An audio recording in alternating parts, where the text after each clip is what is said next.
গতকাল বৃহস্পতিবার রামপুরা এলাকায় সংঘাত সংহিতার দৃশ্য। কোটা সংস্কার আন্দোলনকে ঘিরে সংঘাতের ঘটনায় আজ শুক্রবার রাজধানীর রামপুরা বড্ডা এলাকায় ৩ ব্যক্তি নিহত হয়েছেন। হাসপাতাল সূত্রে এই তথ্য জানা গিয়েছে। নিহত ৩ জন হলেন আব্দুল গনি, রাকিব ও রাসেল। আব্দুল গনি ৪৫ ও রাকিব ২২কে আজ দুপুর ২টার দিকে ঢাকা মেডিকেল কলেজ হাসপাতালের জরুরি বিভাগে আনা হয়।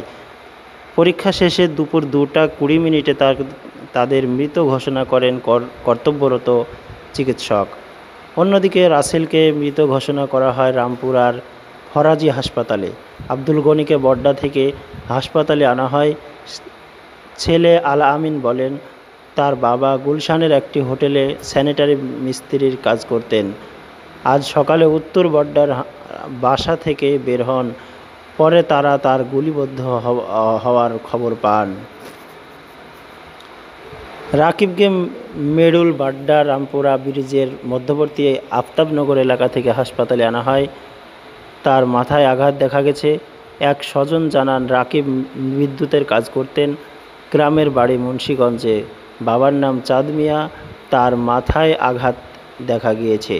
রাসেলের বিষয়ে বিস্তারিত তথ্য পাওয়া যায়নি। রামপুরার ফরাজি হাসপাতাল সূত্রে জানায়, তাকে জুমার নামাজের পর আনা হয়।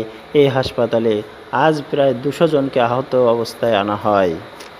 কোটা সংস্কারের দাবিতে আন্দোলনকারী শিক্ষার্থীদের সর্বাত্মক অবরোধ, কমপ্লিট শাটডাউন কর্মসূচিকে কেন্দ্র করে গতকাল বৃহস্পতিবার ঢাকাসহ সারা দেশ প্রায় অচল হয়ে পড়ে। রাজধানী ছাড়াও দেশের ৪৭টি জেলায় গতকাল দিনভর বিক্ষোভ, অবরোধ, পাল্টাপাল্টি ধাওয়া, পুলিশের হামলা, গুলি ও সংঘাতের ঘটনা ঘটে।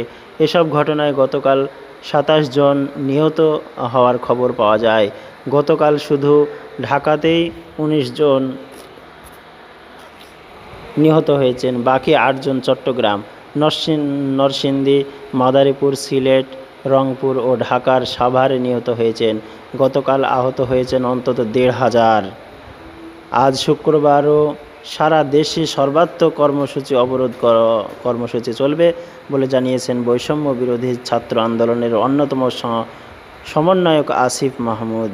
এদিকে রাজধানীতে আজ থেকে পরবর্তী নির্দেশ না দেওয়া পর্যন্ত সব ধরনের সভা সমাবেশ ও মিছিল নিষিদ্ধ ঘোষণা করেছে ঢাকা মেট্রোপলিটন পুলিশ, ডিএমপি।